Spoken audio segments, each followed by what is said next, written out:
परमात्मा कहते तुमने उस दरगाह का महल नहीं देखा, धर्मराज के तिल तिल का लेखा, एक एक पाई का हिसाब आपने चुकाना पड़ता है। और इस जैसे अभी आपको बताया कि पहले अज्ञानता में आपने कितनी गलती कर दी और कितने अपराध बन गए।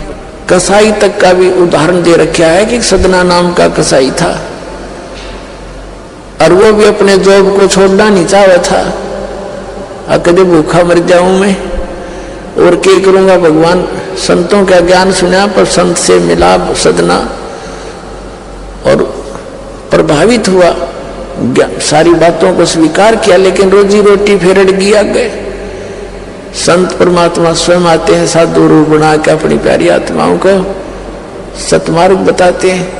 कबीर परमेश्वर आते हैं साधु रूप में बैठे थे तो सदना कसाई ने सत्संग सुना, परमेश्वर जो संत रूप में आए हुए थे कबीर जी, बड़ा प्रभावित हुआ, अपने कर्मों की तरफ झांका और कहा भगवान मैंने तो नाश कर दिया, क्या मेरा भी उद्धार हो सके गुरुदेव, हे महात्मा जी। तब संत ने कहा, संत रूप में परमात्मा विराजमान थे, कहने लगा भाई आगे पाप करो ना और पिछले माफ हो जाएंगे, इस भक्ति साधन से मैं बताऊंगा ऐसे। वो कहने लगा जी, परमात्मा ने पूछा तू कौन है भाई, कि मैं कसाई हूं जी, मैं कसाई हूं, कसाई सदना कसाई, सदना नाम मेरा सदना नाम है, क्या मेरा मुझ पापी का भी उद्धार हो सकता है। परमात्मा ने कहा भाई होगा, कति हो जाएगा, पर बेटा आज्ञा ना करिए। कहने लगा जी क्यों कर बात बनेगी, और तो कोई साधन नहीं रोजी रोटी का।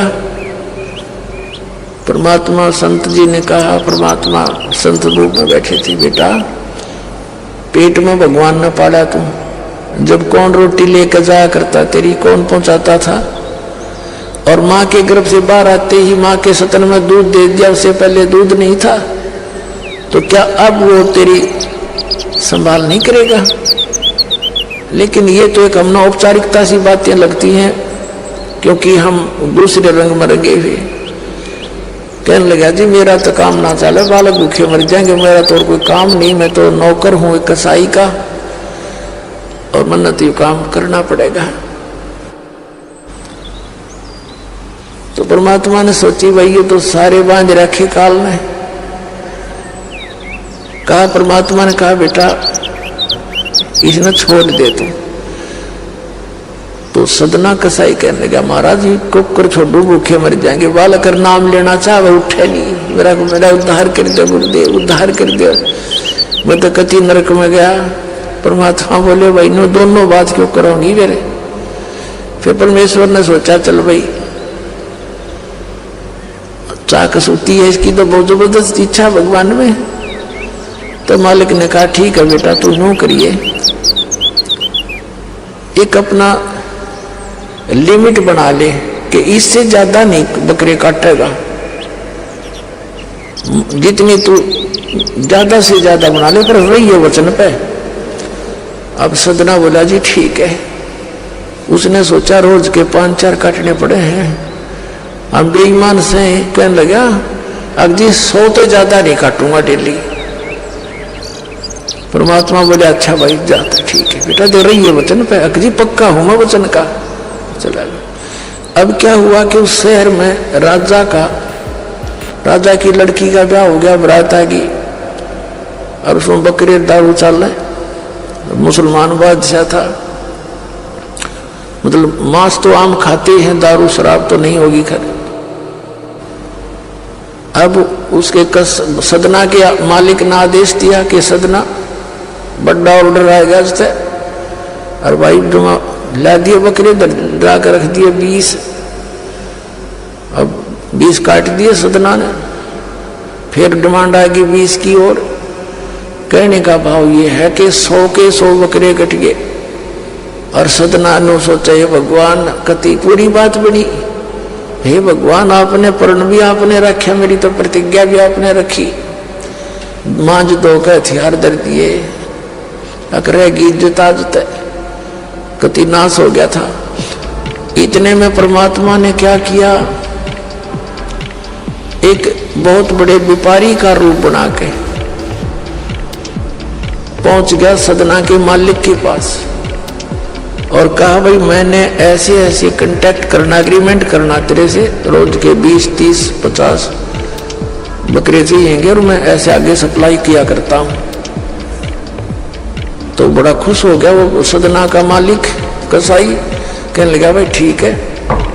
और वो बोला जी बाकी एग्रीमेंट कराएंगे, सवेरे ही तो मैं थक रहा हूं, भूख लाग रही है कि मैं खाना खिलाओ और बढ़िया बढ़िया स्वस्थ बकरे का मांस बनवाना। अब कसाई ने आदर किया नौकर के, सदना इधर आ। अब वो सदन कसाई आ गया, खां जी कि एक बकरा काट फटाफट। और बड़ा व्यापारी आया है, बड़ा एग्रीमेंट हो गया है, वो होगा बड़ी बढ़िया अच्छा। और भोजन तैयार करा, भेद रसोई में।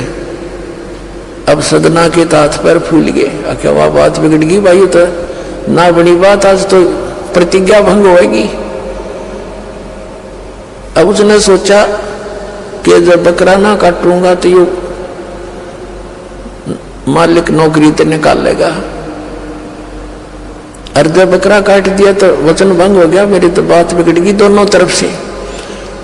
तो उसने सोचा एक आदमी का भोजन बनेगा, तो उसने क्या सोचा कि बकरे के नले नले काट दूं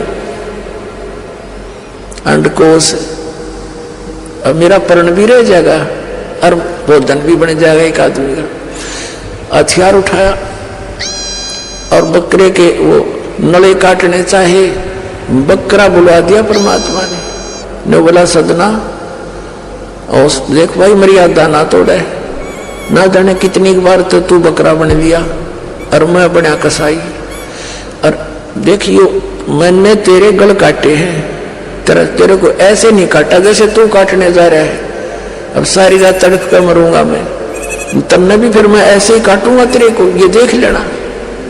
अब बकरा किस सदना किसके बकरे काटे था, हाथ मत कर छूट गई, कप्पा खड़ा खड़ा बकरा बोले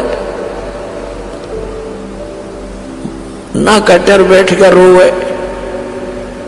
मालिक ने बाट देखी, रसोई में आवाज लगाई, रसोई से संदेशा गया जी अभी तक आया नहीं, मटेरियल पदार्थ नहीं आया, बनाऊं कुकर। खुद मालिक गया, सदना से कहा कि सदना क्या करा तूने, काटा नहीं बकरा। मैं नहीं काटू मालिक, मैं नहीं काटू। उसने सोचा तो दुश्मन है, ये प्रसन्न नहीं है मेरा इस एग्रीमेंट से, ये काहे का नौकर है। अब तू नहीं काटे ना मैं काटू। उठा गुस्से में सदना के दोनों हाथ काट दिए उसको साई मालिक ने, अरे एक मारी लात करते पैर काट दिया। अब जैसा भी ट्रीटमेंट वगैरह करा करो का, महीने 2 महीने रो पीट के उन्हें सोची क्या करूं भाई। उसने सोचा चल पड़ी यहां से। उस संत ने कहा था मैं वहां जगन्नाथ के मंदिर में रहता हूं, वहां आ जाना। उस जगन्नाथ के मंदिर की तरफ चल पड़ा कि भाई परमात्मा ने जब इतना चमत्कार दिखाया है, बकरा बोलिया इसे बुंडे काम ना मैं तो कदे भी ना करो, मरो से जीवा से भूखे मरे। आदमी की कही तो ना सच्चा पर वह तो सच्ची होगी, सामने तो जुल्म हो गया। यूं तो बहुत बुरा जो है ना एक रूटीन है, यू नहीं करें भाई कति भी। संत साची के थे वो उस दिन बच्ची उसके उस गुरुदेव के पास समाधान के लिए चल पड़ा। देख कहां तक बिजली गिरती है इस बुंडे कर्मों से, कैसे फिर जो मालिक परम संत की सन्माज रक्षा कैसे होती है। अब वो चला जा रहा था, पहले सरपंच नहीं होते थे, नंबरदार होली सोली होता था गांव का, और 5-4 गांव में से एक गांव वाले व्यक्ति नंबरदार को कोई विशेष और पावर दे देता था राजा, जिसको दंडित भी कर सकता था अन्य किसी उनको। एक नंबरदार के घर पे रास्ते में जा रहा था, नंबरदार के घर पे रुक गया और कहा जी मैं रात न रुकूंगा, मैंने आगे यात्रा पे जाना है, जगन्नाथ में जा रहा हूं। तो पहले धार्मिक वैसे तो आम व्यक्ति की बहुत इज्जत करता थे अतिथि की। नंबरदार ने सदना को रोक लिया, रुक जा भाई, भाई रोटी खाइए, अलग से व्यवस्था कर दी, खाना खुना खा ठाठ तरह। अब क्या हुआ कि उस नंबरदार की पत्नी जो थी वो बैड कैरेक्टर थी। उसने सदना के साथ दुर्व्यवहार करने की चेष्टा की। वह रोने लग गया, माई मैं तो वहां दुखी व्यक्ति हूँ, रात काटनी है, काटन दे तो काट दे, न मैं भी चला जाऊंगा। तो उसने फिर शोर मचा दिया, अपनी बेइज्जती समझ कर लोग इकट्ठे हो गए, अकी मेरी इज्जत का गाक बने था, पकड़ लिया और वहीं उस शहर के अंदर, साथ में शहर था, वहां ले गए। राजा था, वहां का नवाब था, उसके सामने उसको पेश किया गया, उसको सजा सुना दी कि इसको मीनार में चिन दो, भुगत कर मरे। इसको कितना नंबरदार ने इसको इज्जत से रखा, इसने धोखा किया, उसी के साथ पत्नी के साथ दुर्व्यवहार करने की चेष्टा की। और उसकी पत्नी ने गवाही दे दी, जी मेरे ऐसे ऐसे स्वतन पकड़ दिए इसने। अब मीनार के अंदर खड़ा करके मीनार चढ़वा दिया, बंद कर दिया। अकाब मर जाएगा, चिल्ला चिल्ला के रो पीट के।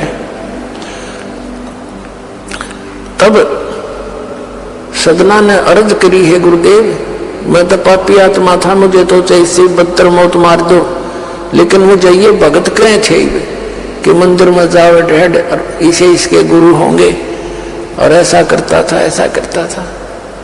दाता आपके नाम पे बट्टा लग गया, तो मैं तो नीच था, तो इससे भी बुरी मौत मार देते। दाता इस भक्ति की इज्जत रखियो मेरे मालिक। इतना ही कहा था, वो सारा मीनार फट गया और ईंटें उन सरपंच के सिर में लगी। उसकी पत्नी के दोनों सतन कट कर वहीं गिर गए, खून चल पड़ा। और जिन्होंने ये संदेश सुनाया था, अन्याय का फैसला सुनाया था, उनके सिर में ईंट लगी जा जाके।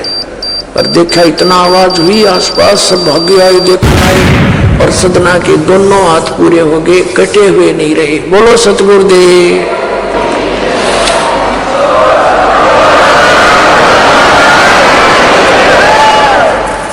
तो कहने का भाव ये पुण्यात्मा, हम मर्यादा इतनी भारा मान रहे हैं तो भगवान के मार्ग पर चलने वाली, और उनसे ही लाभ होगा।